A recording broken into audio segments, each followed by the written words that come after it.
You may have heard this said or even said it yourself, "I'm dying of thirst." This statement is not far from the truth. Liquid life, a substance better known as water, is the second most essential element for our existence. As you've learned, air being the number one need of the body, water stands as the second most important vital need for living. Water is of major importance to all living things. Up to 60% of the human body is water.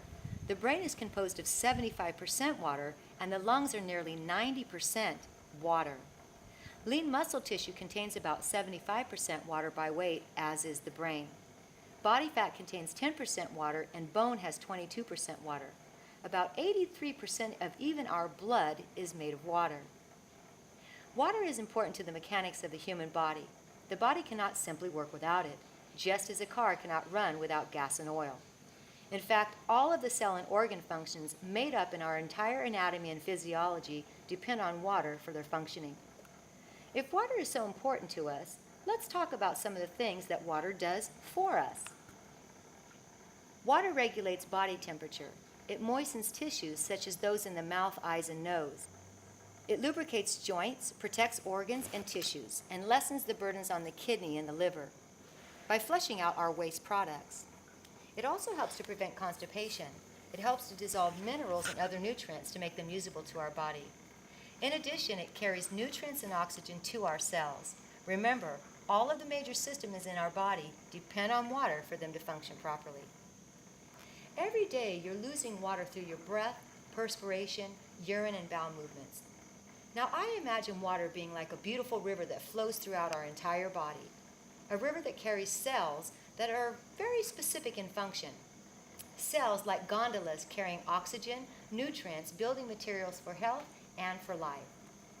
2, cells carrying away unused materials and waste products. I imagine the activities taking place in the body as beautiful as riding a gondola on the canals of Venice, Italy, and how I get to choose what travels in and out of those lovely little canals. As you can see, we need water for the body to actually function properly, but it's up to us to replenish the water by consuming beverages and foods that contain water. Now, there was a time that we didn't have to be so concerned with water. Nowadays, you see a plethora of commercials advertising bottled water, flavored water, mineral water, spring water, and the like, as well as formulas and protocols for how much water we should drink. Follow the water, water, water. Why? Today we're exposed to higher amounts of processed, refined foods that need preservatives to give them adequate shelf life. These preservatives cause us to retain water. Now, when I imagine those preservatives floating through the canals of my lovely little Venice, I imagine the gondolas carrying usable materials, vitamins, oxygen, and nutrients throughout our body, also carrying away those waste products that are of no use to us. Moreover, how foods with preservatives, namely salt, cause our bodies to retain water. It's like having a bunch of those gondolas loaded down with sodium moving very slowly through the canals, clogging up the canals, not enabling them to do their job properly. In addition, those gondolas are overloaded with waste materials that may eventually cause the waste to leak into our body, bringing about illness, sickness, and even disease. 2, many people exercise excessively in order to try to maintain health. Many think that exercise is the key to health, but as you're discovering, I Am Woman has yet to even mention exercise.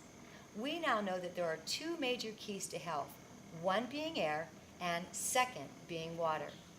Now, exercise does allow us to help the body to detoxify through our sweat, thus the loss of water. Now, that water needs to be replenished, but by what source of water and how much?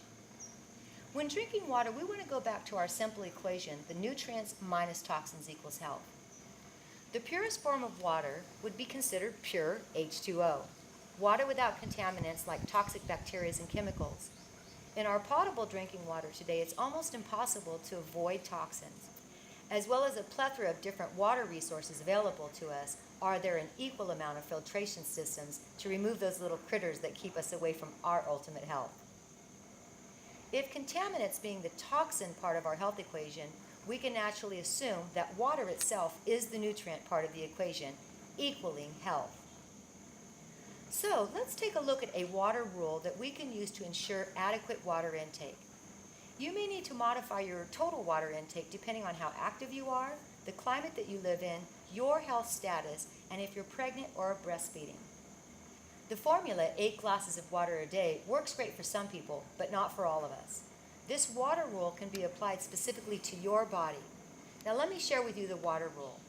You're going to simply take your weight in pounds and divide it by 2, which will equal how many ounces of water you need to drink each day.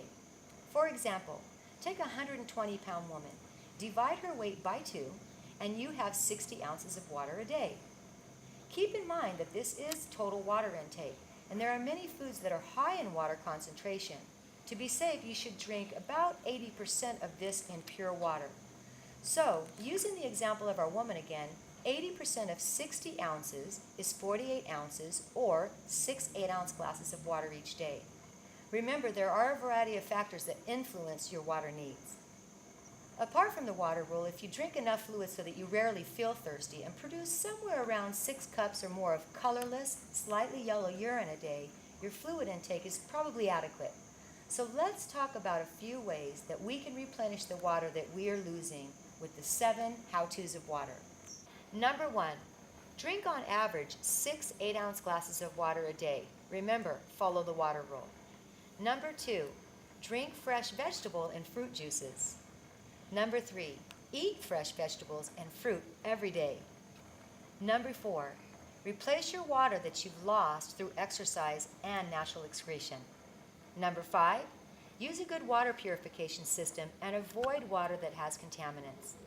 Number 6, avoid too much processed foods, especially those foods with preservatives.